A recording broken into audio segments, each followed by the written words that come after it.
Hello children, రేపే కదా NEET exam. Tension పడకండి అని అయితే చెప్పను. ఎంత పడాలంటే ఎంత పడండి. ఇంకా డైరెక్ట్గా చెప్పండి మీ బ్రెయిన్కి టెన్షన్ పడు అని. అప్పుడు చూడండి మ్యాజిక్. అప్పటి వరకు దొరికిన రిలాక్స్ ఆ క్షణం మీకు దొరుకుతుంది. ఎందుకు తెలుసా? మన మనసు మన మాట వినదు. టెన్షన్ పడద్దు అంటే పడుతుంది, పడమంటే అన్నట్టుగా ఆలోచిస్తుంది. సో ఇమ్మీడియట్గా మీ షార్ట్ నోట్స్ బ్యాగ్ తీసుకుని ఎక్కడ గ్రీనరీ ఉంటే అక్కడికి వెళ్ళిపోయి ఫోన్ అయితే పక్కన పడేసేయండి. ఒక 3 hours కంటిన్యూషన్గా మొత్తం షార్ట్ నోట్స్ అంతటినీ రివైజ్ చేయండి. బాటనీ, జువాలజీ, ఫిజిక్స్, కెమిస్ట్రీ అన్నిటినీ ఒక 3 hours పాటు రివైజ్ చేయండి. ఓకేనా?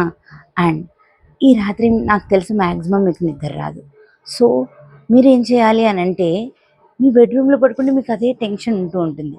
బయటికి రండి బెడ్రూమ్ నుంచి, మళ్ళీ వచ్చి దేవుడి రూమ్ ఉంటుంది కదా, సో దేవుడి రూమ్ దగ్గరికి వెళ్ళి దేవుడి దగ్గర కూర్చుని కాసేపు దేవుడితో మాట్లాడండి. ఏమైనా ఏడుపు లాంటిది వస్తే ఏడవండి అక్కడే. ఓకేనా? సో ఏడ్చి మైండ్ని కొంచెం మళ్ళీ రిలాక్స్ చేసేసుకుని అక్కడే పడుకోండి ఈ రాత్రికి. ఎందుకు చెప్తున్నానో ఆలోచించండి. ఆ పాజిటివిటీ వస్తుంది. క్లియర్? పొద్దున్నే అమ్మ లేపుతారు, లేవగానే అమ్మని దగ్గరికి తీసుకోండి. అమ్మ నాన్నల ఆశీర్వాదం తీసుకొని మొత్తం ఆల్రెడీ నిన్ననే మొత్తం రెడీ చేసుకుని పెట్టుకుని ఉంటారు కదా, హాల్ టికెట్, అడ్మిట్ కార్డ్ అట్లాంటివన్నీ.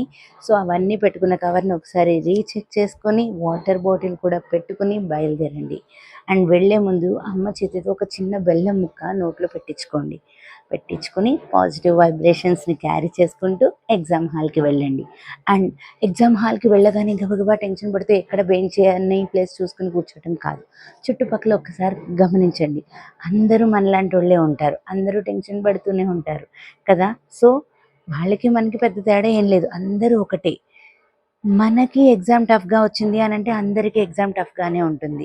క్లియర్? ఫస్ట్ డే పేపర్ అంతా హడావిడిగా చూడకుండా మీరేం చేయాలి అని అంటే, ఫస్ట్ 20 minutes ఉన్న 180 క్వశ్చన్స్ని జస్ట్ ఒక లుక్ అలా వేసుకుంటూ వెళ్ళిపోండి. అప్పుడే పెట్టాల్సిన అవసరం లేదు. అండ్ అలా లుక్ వేసుకుంటూ వెళ్ళినప్పుడు మీకు కొంచెం ఈజీ సెక్షన్ కనబడుతుంది.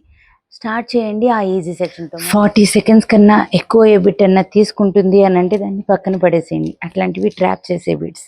ఓకేనా? అట్లాంటి బిట్స్ వాళ్ళకి ఇంకా మళ్ళీ వెళ్ళకండి.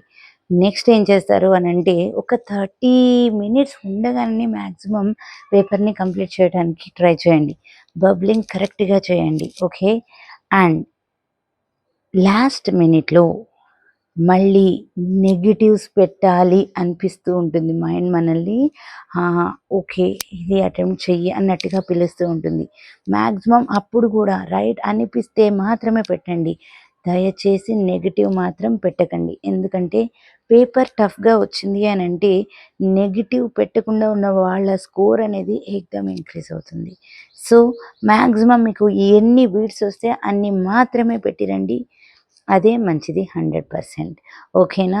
లాస్ట్ మినిట్లో నెగిటివ్ పెట్టేసేసి 30 minutesలో ఇంకా ఏమన్నా పెడదాము అని మైండ్ పిలుస్తుంటుంది. ఓకే ఇది పెట్టేసి ఈ 2 optionsలో ఇది రైట్లే అన్నట్టుగా చెప్తూ ఉంటుంది.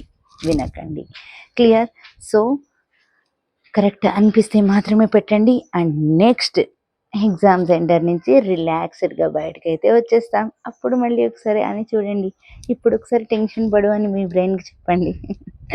నవ్వు వస్తుంది ఇలాగే. క్లియర్? సో అలా ఎగ్జామ్ని పీస్ఫుల్గా కంప్లీట్ చేసేసి అండ్ మర్నాడే మళ్ళీ ఎంసెట్ ఎగ్జామ్ అనేది ఉంది కదా మనకి.